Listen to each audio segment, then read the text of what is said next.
पिछले लेक्चर्स में हमने कुछ इंट्रोडक्शन पे बात की, कुछ हमने हिस्ट्री पे बात की और ओवरऑल कुछ और इनोवेशंस पे हमने बात की। मुझे लगता है काफ़ी ज़्यादा थ्योरेटिकल हो गया है चीज़ें। आप लोग एक्सपेक्ट कर रहे होंगे कि हम लोग फ़ौरन से शायद एडिटिंग शुरू कर देंगे काम करना। आगे जाके बिल्कुल ऐसा ही है, आप लोग प्रैक्टिकल कोर्स ही करेंगे, सारा प्रैक्टिस भी करेंगे इसकी। लेकिन मुझे लगता है थोड़ा सा बैकग्राउंड, थोड़ा सा वर्क फ्लो और इस सारे प्रोसेस को समझने के लिए आपको इन चीज़ों से गुजरना ज़रूरी है। ये जो प्रोसेस, ये जो वर्क फ्लो है, ये बड़ा इंपॉर्टेंट होता है क्योंकि आप सिर्फ एक रोल नहीं कर रहे होते। आप बेसिकली एक रोल को करते हुए बाकी और चीज़ों में भी प्रॉपरली इन्वॉल्व होते हैं।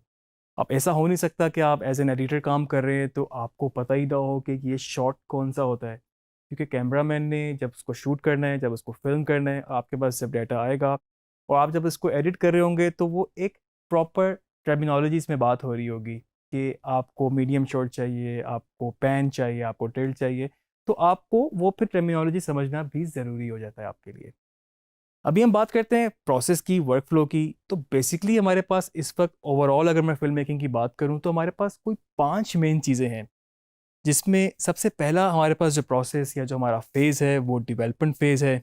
डेवलपमेंट के बाद हम लोग जाते हैं अपने प्री प्रोडक्शन में।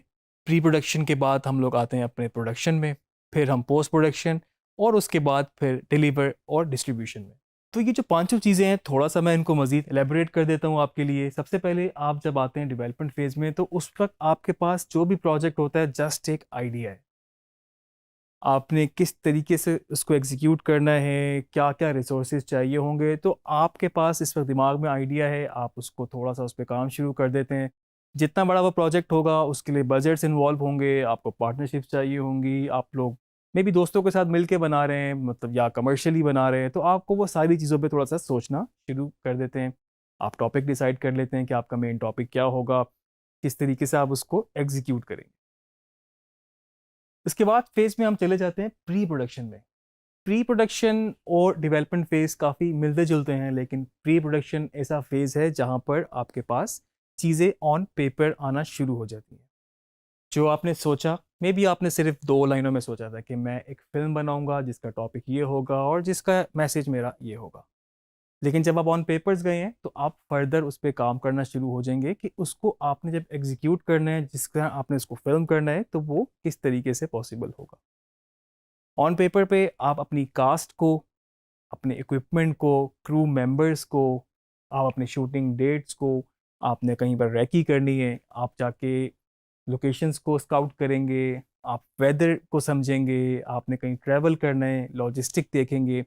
और जिस तरह से भी जो जो डिपार्टमेंट, जो जो क्रू, जो जो इक्विपमेंट इन्वॉल्व होगा, उनको आप फर्दर लाइन अप करना शुरू हो जाएंगे ऑफिशियली।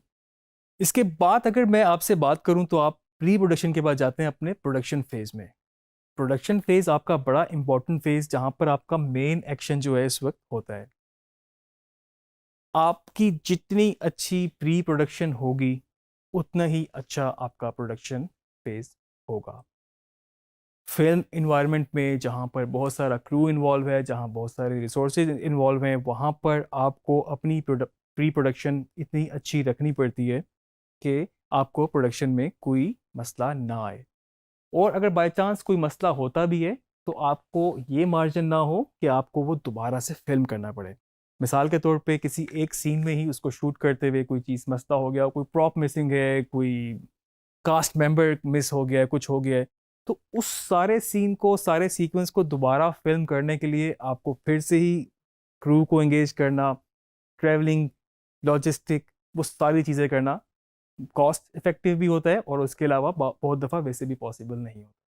तो जितनी अच्छी आपकी प्री प्रोडक्शन होगी उतना ही अच्छा आपका प्रोडक्शन फेज गुजरेगा।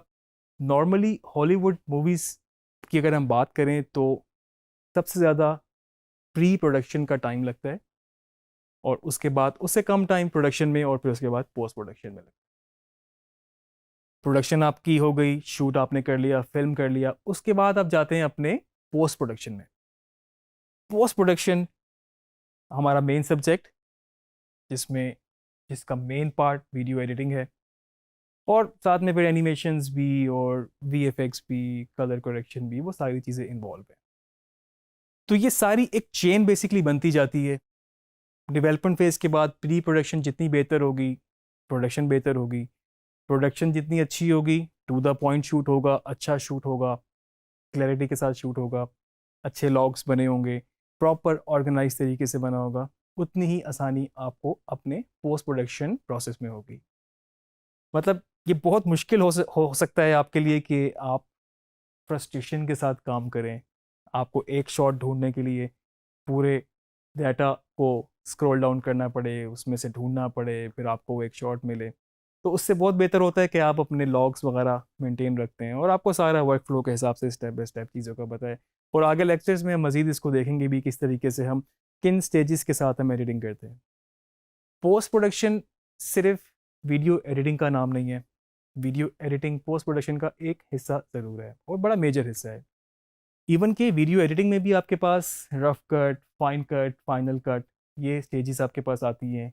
और उससे पहले भी और प्रोसीजर से भी आप गुजरते हैं, किस तरीके से आप डाटा को एक्वायर करते हैं और उसको अपने सॉफ्टवेयर में लेकर आते हैं, डिजिटाइज करते हैं वगैरह वगैरह। ये सारी चीज़ें हम डिटेल में आगे डिस्कस करेंगे।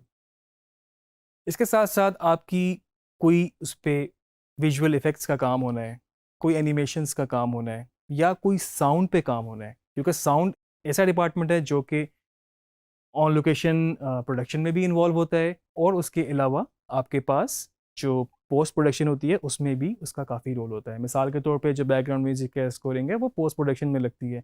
कोई डायलॉग इस तरह का है जो ख़राब रिकॉर्ड हो गया, कुछ ऑडियो क्वालिटी का मसला हो गया, वो आपको शायद डब करना पड़े, वो पोस्ट प्रोडक्शन में फॉल करेगा। साउंड इफ़ेक्ट्स हैं, जो चीज़ें हैं, नॉन डायजेटिक साउंड्स हैं, ये हम आगे मज़ीद डिस्कस करेंगे इस पर। ये सब आपको पोस्ट प्रोडक्शन में करनी पड़ती हैं। इसके अलावा कलर ग्रेडिंग बड़ा इंपॉर्टेंट आपका सब्जेक्ट है। कुछ लेक्चर्स हमने उसके लिए भी डेडिकेट किए हैं, आप आगे जाके वो भी देखेंगे। तो कलरिस्ट की एक बाकायदा एक रोल होता है, बाकायदा जॉब होती है। मतलब वो फुल टाइम सिर्फ कलरिंग ही करते हैं। एज अ फिल्म को जो ग्रेड करना होता है, उसको इक्वल करना होता है या स्पेसिफिक टोन की तरफ लेके जाना होता है, तो वो कलरिस्ट का काम होता है।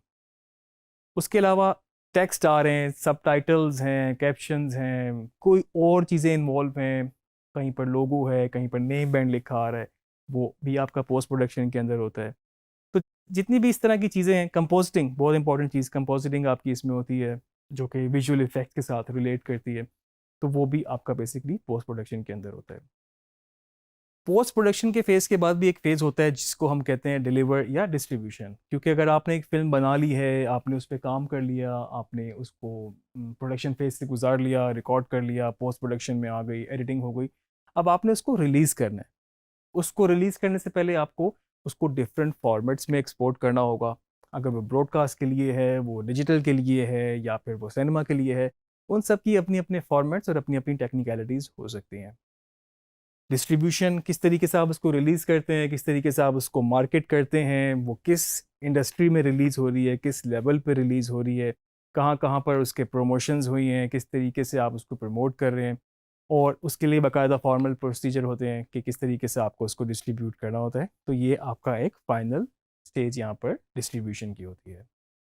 ये सारे प्रोसेस एज एन एडिटर आपको शायद बिल्कुल याद रखने की ज़रूरत नहीं है, क्योंकि आप फ्रीलांस मार्केट में काम करेंगे, उसमें डिस्ट्रीब्यूशन उस तरह से नहीं होती। मे बी आप किसी क्लाइंट के लिए काम करेंगे तो वो आगे सब उनका हेडिक है कि वो किस तरीके से उसको मार्केट करते हैं या किस तरीके से उसको डिस्ट्रीब्यूट करते हैं। एज एन एडिटर या एनिमेटर अगर आप उस पर काम कर रहे हैं तो आपको सिर्फ अपना ही रोल अदा करना है। लेकिन मेरा ख्याल से ये बहुत ज़रूरी है आपको बाकी नॉलेज भी हो।